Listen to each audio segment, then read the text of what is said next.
Good morning, Edmonton. It is October 7th. Can you believe it? It's October. I missed last week because we were in Montreal and it was a beautiful, um, well, it was like summer over there. And then basically the day before we left, it kind of felt like what we're feeling in Edmonton right now. So if you've ever been to Montreal, it is a gorgeous place. We've never actually been there. It was never on my list, and now it's definitely on my want to go back list. We've got some beautiful cities in Canada, and Montreal was beautiful. I'd love to actually even figure out market-wise what it looks like. We stayed in the downtown area, so we saw lots of condos and townhouses, but we didn't see much of single-family homes. And it's interesting even just to notice how cities are built compared to the one here in Edmonton. If you're coming from Ontario, and especially in Montreal, and you're wanting to come to Edmonton and you bike, it's a very sad comparison what we have here. Sure, we have bike lanes. That usually brings up triggers some people here in Edmonton, and it's not as efficient. People aren't the same in Edmonton as they are in Montreal. I was shocked when we were on bikes how courteous people were and also how convenient everything was set up. Definitely was set up in a much better way than our city for bikes. So I see what they want to do here, but we also have a very different temperature, not just climate wise in terms of how cold it is, but also just people and culture here in Edmonton, in Alberta. It's just, my opinion, not set up. Anyways, we're not talking about bike lanes today. We are talking about real estate market. We are talking about single family home market in Edmonton, specifically the West End today. And if you have questions, you're watching live, make sure you comment and we can talk about that. And I'm going to get started with how many listings we currently have for single family home listings. I will be recording our September market stats that talks about everything, not just single family.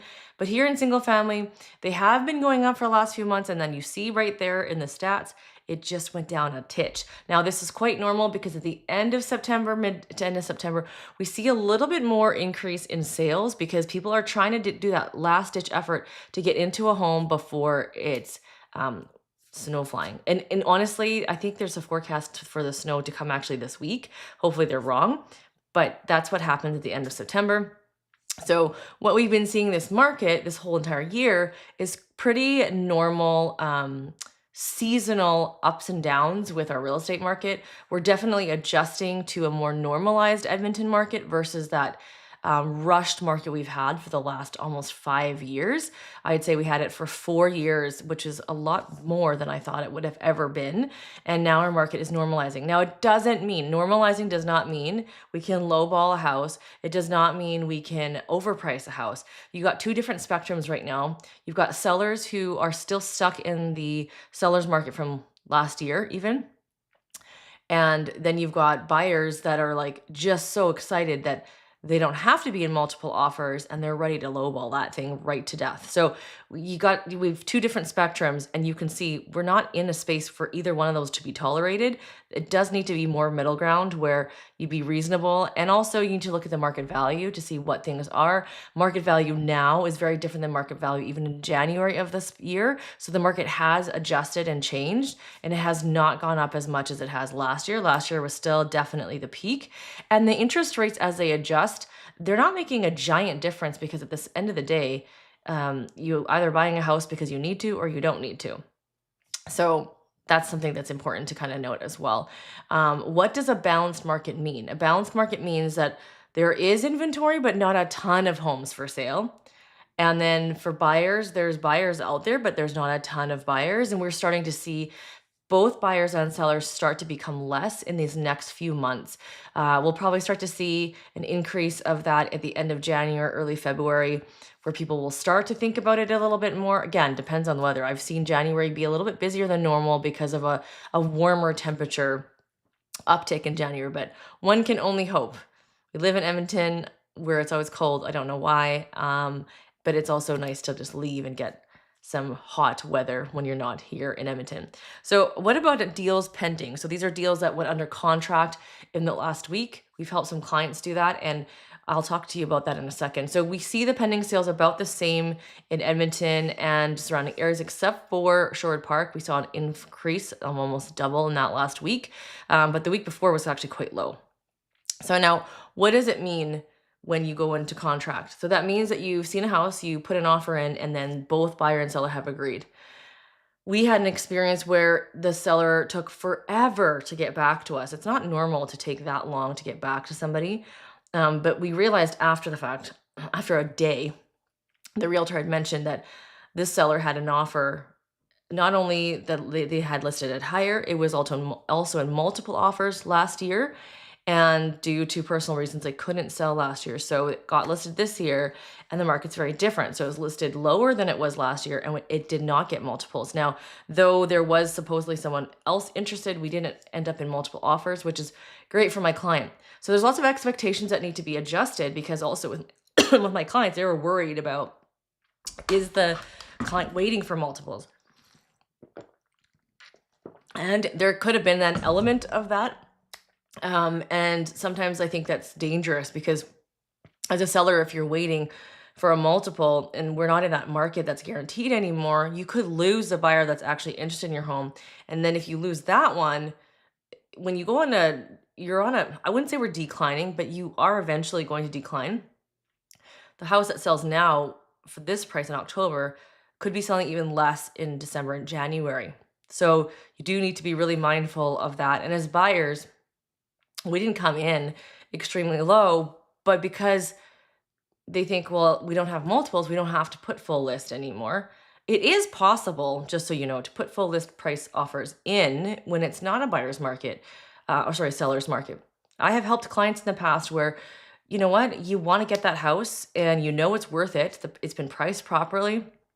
You're not overpaying for the home. You're still actually paying under market value, even at full list. It's actually not a bad thing. So there's a lot of like learning that buyers have to do in terms of, hey, when you're putting a full list price offer in, doesn't mean you're overpaying. If it is in market value or lower than market value, why would we go even lower, right? Like sometimes we need to think about the actual value of the home still. And ultimately, you buy that house, that's going to be the value of your home and the neighborhood. You're setting the neighborhood up as well in terms of the value. So there's a lot of things that have to be considered. And the shifting market is one of like shifting mindsets between buyer shifts and seller shifts. And then realtor's job is supposed to help guide that process in terms of like, here are all the sold, here's how I came to the pricing. The education that the realtor provides to the client, both seller and buyer, allows them to make that educated decision, because the market is deciding the change and the shifts and the moves, not the realtor. And just trying to get a good deal isn't always what you want to do. Obviously, we always want to save money, but at the end of the day, $5,000 on a buyer's mortgage is not going to be crazy, nor is it on the seller side too, right? So let's just think through, and it just needs to be a clarity in like what you're wanting, how that's going to affect you, who has like, what are the things that you can negotiate? Are you getting your terms? Are you getting the date that you want? These are all things that, used to not even be considered, because sellers would just be like, give me everything, right? Because sellers market, it's like they get the date they want, they get the price they want, they get the terms they want. When it's a buyer's market, the buyers get all the things they want too. In a market that's balanced, there's some compromise.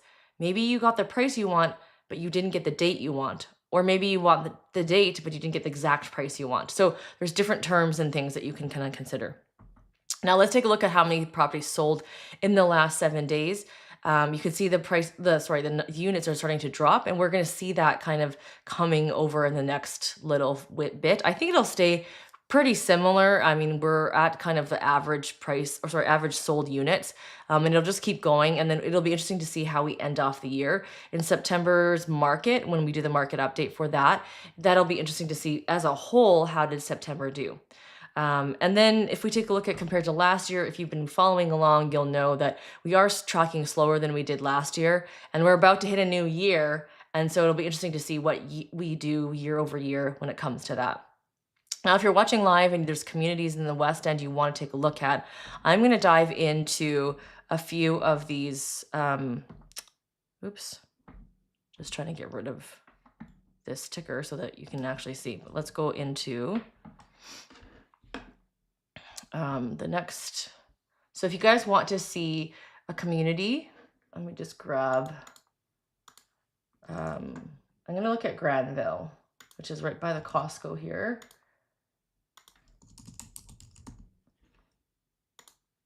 and I'll show you what is for sale and what is currently. So there's 14 active and pending listings. We're not seeing as many pending anymore. So of the 14, only one is pending, and that's listed for $1.189 million. We've listed for over 151 days, and that's for this listing. If it was reset, then I wouldn't know about that. But there are 5 properties in Granville of the 14 that are over $1 million. And then if you see the lowest price, it's $469, and that is a duplex, front attached double garage, and is asking $469. And you can see these are what the duplexes that have these larger yards. Interesting, because a lot of these bigger duplexes, Granville's kind of the last West End newer neighborhood to have these, like, because Rosenthal, Secord do not have giant ones. Actually, Secord might have them, but they're just not as frequent anymore. The duplexes have kind of gone away, and now you're seeing more of the townhouses. So it really does depend. If you're looking at a certain price point, you'll get a certain house depending on the area. But if you're looking for a specific house, and your budget, then we have to dictate what location you're going to end up in, right? Because of that. So we've got a few other basically two homes under. Well, this is a lot on a home. So this lot is selling for the 480. It's been so for 70. It's been on the market for 118 days. Then we jump to a house at 565. This tree is very large. You know, this is a beef I have with these new build areas. They require you to put a tree in, but they don't think about how big the tree is going to get. So you can imagine, you need to make sure you be cleaning your eaves troughs. You can hardly see the house here. So this house is listed at 560. This is like the maple hardwood, so the wood is the older. This is just an older bit of built home. See how there's a two-tiered island versus the newer ones with the big island. Just a note, when you see this, you see it's stretched. So they've used an angled lens, so then it's going to feel a little bit different. This is a little bit more accurate in terms of what the room feels like. It does look kind of small in terms of fitting your living room furniture in here, but it seems to fit. So I bet you in person this looks a whole lot different. But pictures are deceiving. You got to make sure you take a look or have someone trusted to go look at it and take a look at these.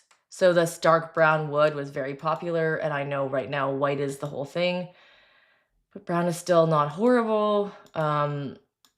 We don't see the cherry woods in these homes. This is like the master or primary, sorry.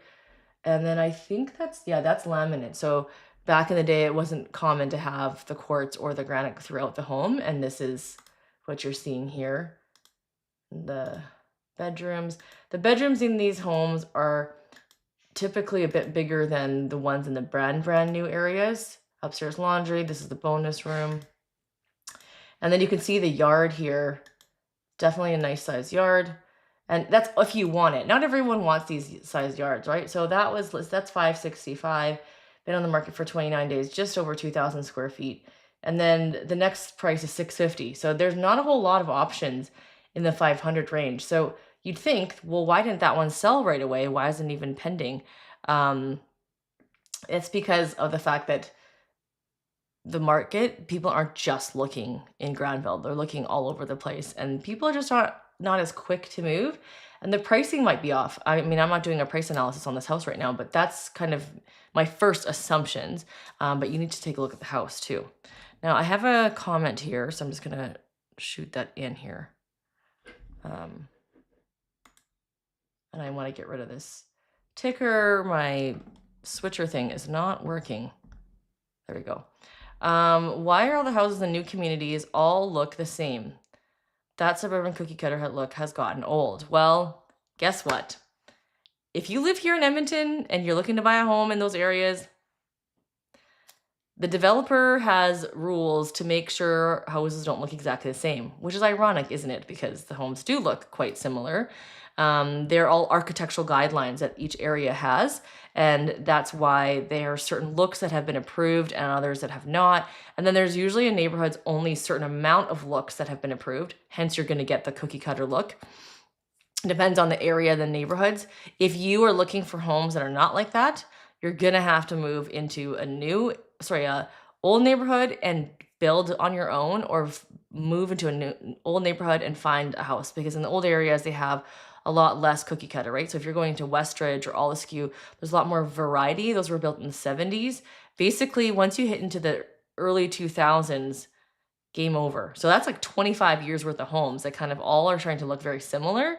And yes, I feel your pain that it's gotten old, but it's fortunately, whatever you want to take it as, it's kind of what you see is what you get. And if you don't like it, then you're just going to have to um, go to another neighborhood. So if that look is super important to you, then you'll have to go into a different area and then be able to, because Edmonton doesn't all have that. It's just certain areas, especially the pocket around the Anthony Henday.